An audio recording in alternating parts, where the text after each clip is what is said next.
So it's been a minute since I've given you guys a new car video. I've been very busy with a bunch of different business opportunities I've been working on, but I just bought a new M2, and so I figured I'd make a video and give you guys a little update. So let's go take a look. So the Huracan is still here. Both cars are pretty dirty because they're doing a lot of construction next door, but I wanted to get something a little more chill than the Huracan, so I wound up picking up this BMW M2. Funny story about this. So one of the leases for another car was up, and so I wanted to bring that car back and you know, get an M series car because I love BMWs. And when I was going to check out what my options were, I thought I was gonna have to put an order in, and what wound up happening was that somebody ordered pretty much the exact spec I would put in this car, and I thought I was gonna have to wait for a while, and they essentially just accidentally ordered manual. So if you go to order a BMW online, manual is the default option on the M2. And so I guess this person didn't know that. They ordered the manual, and then they went to go pick it up, and they were like, oh no, I don't want this. And then I just so happened to go in and be looking for an M series car, and they're like, well, we have this black BMW M2. It's a 6-speed. And I was like, I'll be right there. And so I pretty much picked it up immediately, which is pretty funny, honestly. Now, this car only has about 205 miles on it, so not doing anything too wild in this video. Before I actually go ahead and do anything, what I wanted to show you guys was something that threw me off with this car the second I got it. And what was funny is when I was picking it up from the dealership, the BMW tech was actually fairly confused by it too. And that is the modes. I'm pretty sure this is going to be the same across the board for all M series cars with this new iDrive. But when you click setup, what winds up happening here is that you get put into this menu. And so you can see setup, M1 configuration, and M2 configuration. So the setup that you see right here is what the car is in right now.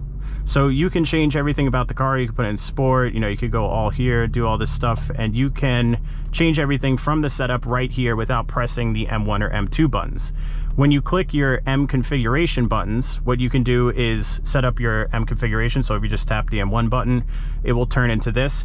Now, that's not really the confusing part. That's actually pretty self-explanatory. What is confusing is that when you click M mode, what happens is that road, sport, and track shows up. And so if you were to put in sport, the whole gauge cluster changes, and you're still in all of these other different modes, right? So it just changes this, and then you're still in efficient, on, comfort. And then if you were to click the M1 button, right, it would put you into M1 while you're in sport mode.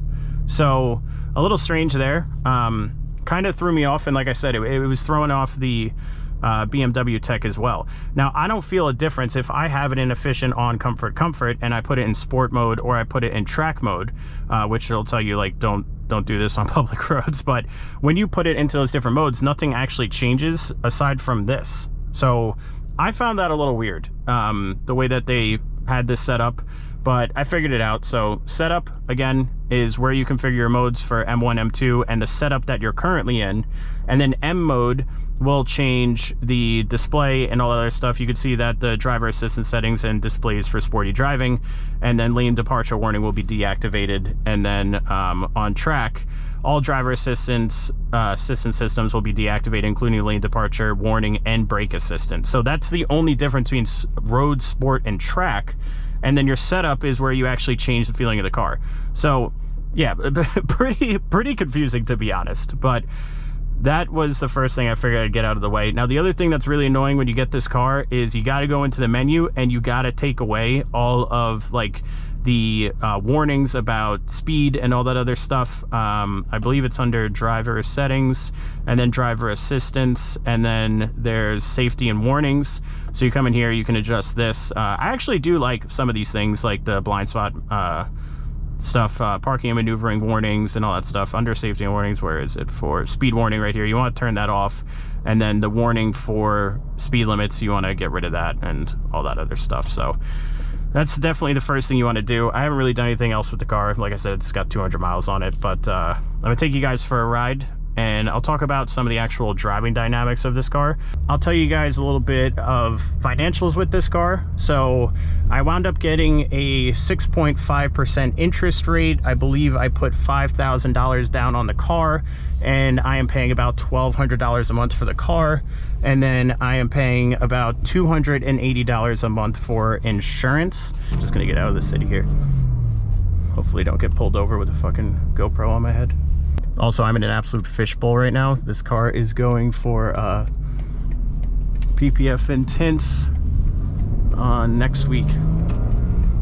And I want to clean it for this video for you guys, but oh, perfect. Awesome. I will be sitting at this fucking bridge for you guys. By the way, if any of you saw the viral crane accident that happened in Fort Lauderdale, this is literally where it happened. So there's a construction site, and I live in this building right here, and the top of the crane fell and crushed a car right in front of me while I was on a meeting. So honestly, if you're watching this, you might have even seen my video on TikTok. I didn't expect it to get that much attention, but it got like 4 million views. So while we're driving here in a little bit of traffic, perfect time to take this car out for a video at, what is it? I haven't set the time in this car yet. I think it's like 4 o'clock. But while we're driving here, what I will say about comfort mode in this car is that it is alarmingly comfortable. Now, I've made other videos on my TikTok. So if you guys want to follow me on TikTok, it's Cory E. Stewart, same as my YouTube. So CORYESTEWART, I'll pop it up here. I've made videos on my TikTok talking about this, but the thing that's blowing my mind when it comes to the M engineers is how dynamic these cars are becoming. And when I say that, what I mean is that you can be driving around in comfort mode like this, and dude, I have an X4, all right? I've been in very comfortable cars.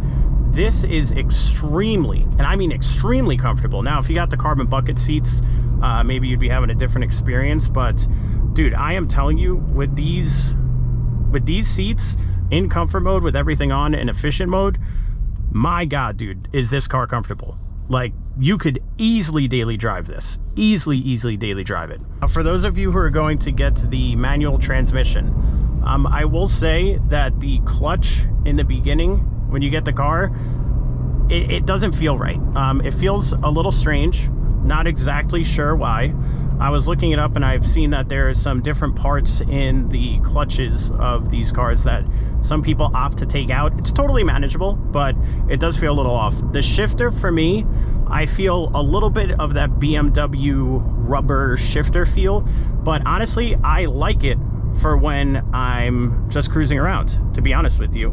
I'm actually happy with the way that it feels. Now, some other people, depending on what they're used to, maybe short throw shifters or whatever, they might not enjoy it. I do, but take that with a grain of salt, because I don't really drive manual that much. So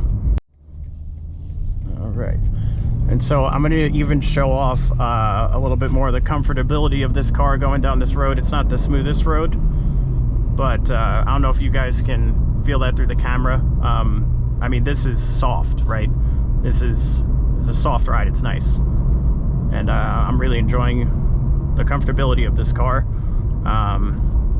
Never owned an M car before, been in a lot of them, and I felt how smooth they could be, but it definitely was not as smooth as this. When I was in the M cars that I've been in, was not as smooth as this by far.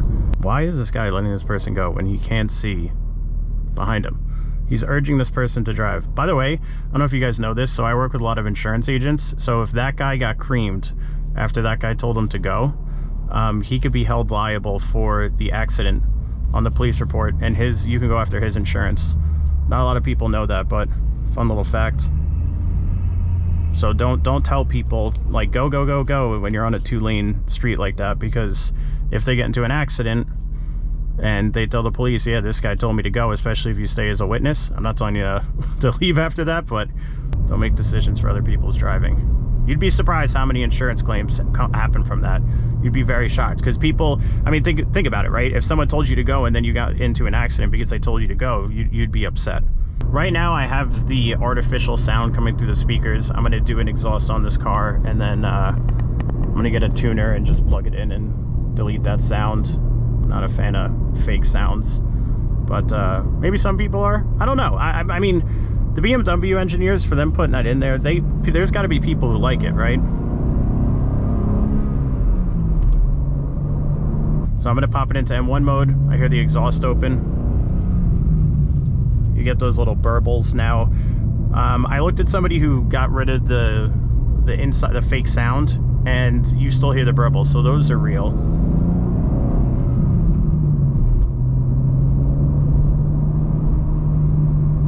Best part of this road that I wanted to show you guys was this turn. I was gonna get a little grippy here, and I'm stuck behind a bus doing fucking 8 miles under the speed limit.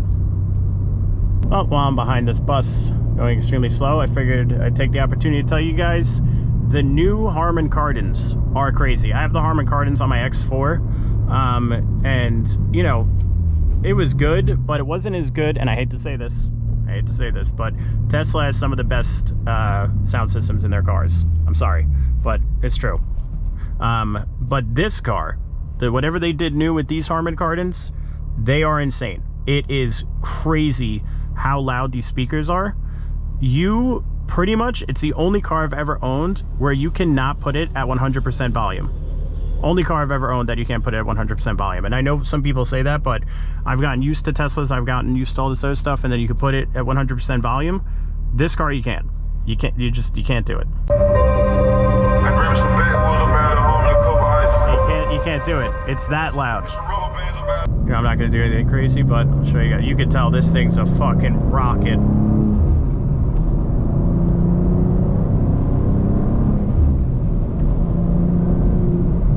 I mean, dude, this thing is, I don't even have it doing its full thing. I can't wait to actually break this car in and go above like 5,000-ish RPM, because, dude, even just what I did there, you feel that this thing is a rocket. And I'm in M1 mode now, right? So, what do I have here? Click my setup button while I'm doing this.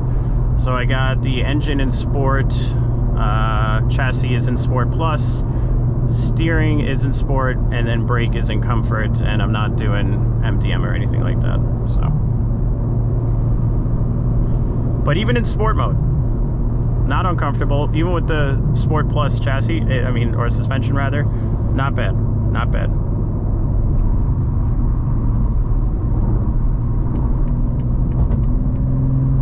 Even fifth gear pulls hard in this thing, dude.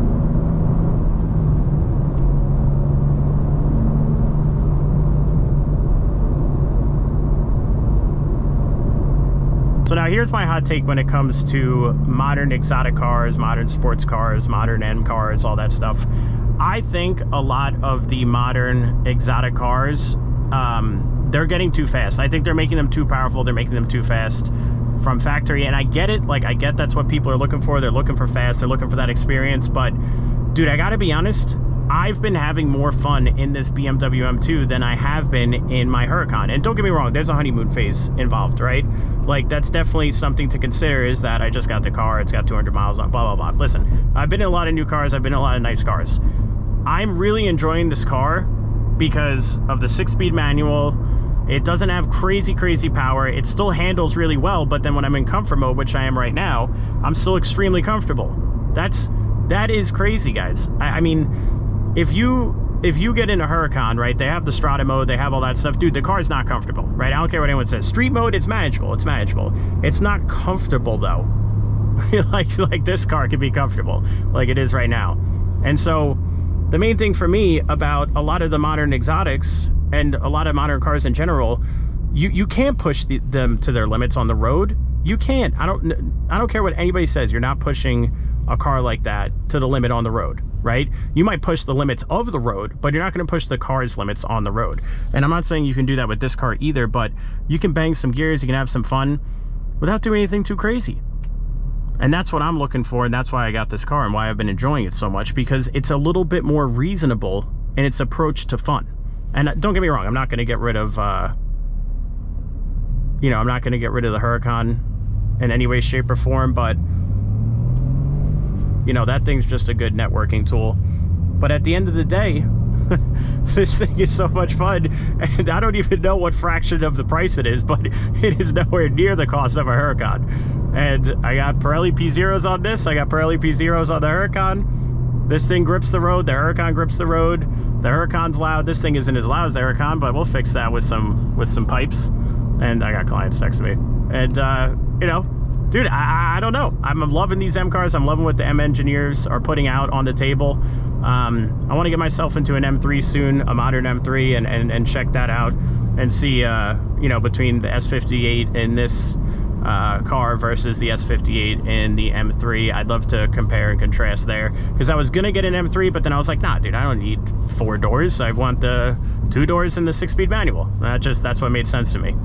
So, yeah, I mean, this is my hot take. Overall, to give you guys like a 1 out of 10, I got to almost give this car a 9 out of 10. For so far, I got to give it a 9 out of 10. There's only a couple of things they could have done to have made this car pretty much like perfect, right? And that would be climate control buttons down here. I'm not even gonna complain about that. Maybe a little bit better work on the shifter, but I'm not gonna complain about that. I like it. I don't know what else they could have done. They nailed it. It does what it's meant to do. When you drive it and you pick it up off the lot, you're like, that's exactly what I was expected. That's what I just feel like I paid for. And I mean, dude, I love this thing. So if you're looking to get yourself into a fast car, man, I really consider this. Listen, 66K was the MSRP, you know, on mine. So there's that. But listen, man, a hell of a lot cheaper than a lot of other things that's out there. And in the future, I'm going to do a lot of work to this car, so I'll keep you guys updated. I think this car is going to honestly bring more attention to any of the hobby videos I like to do. I do this all for fun. So I'm not trying to become like a car YouTuber or anything like that. Maybe in the future. Right now I'm trying to build companies that I can exit. So I'm building companies at enterprise value. I'm building SaaS companies. I'm building service-based companies, tech companies. And I'm trying to build out teams of people, allocate capital to people with, you know, more experience in their respective position. And then looking to exit those companies probably around like 33 years old. Right now I'm 28. And then after that, I'll decide what I would like to do for fun after that. But I want to exit for at least 8 figures on multiple companies, or exit one company for multiple 8 figures. You know, doing pretty well for myself right now, so I'm not complaining, but that's my ultimate goal, is building businesses with enterprise value. One thing that a lot of people mess up, and then I'll just give this business lesson right before I, you know, get rid of this video, or end this video rather. One thing that a lot of people mess up is that they don't build their business to be sellable because they're like, oh, I don't want to sell my business. That's not really the point though. You see, the reason that you want your business to be sellable is because you want your business to serve you, meaning to the point where somebody else would buy it because they would want your business to serve them the same way it serves you. So, you know, I know that might sound a little confusing, but that's very important. That's a very important difference when you consider enterprise value in your life, in your day-to-day. If nobody would buy your business from you, that means that your business, that means you are pretty much just a slave to your business. If nobody would buy it from you. If somebody would buy it from you, that means that you're not a slave to your business because somebody else wants to own that asset for themselves. Same thing as any other investment. So that's what I've been focused on mostly. That's why I make these videos here and there. Maybe I'll make some more as time goes on, but you know, 28, trying to run multiple companies at enterprise value. Sorry guys, I don't have that much time. So thank you for staying.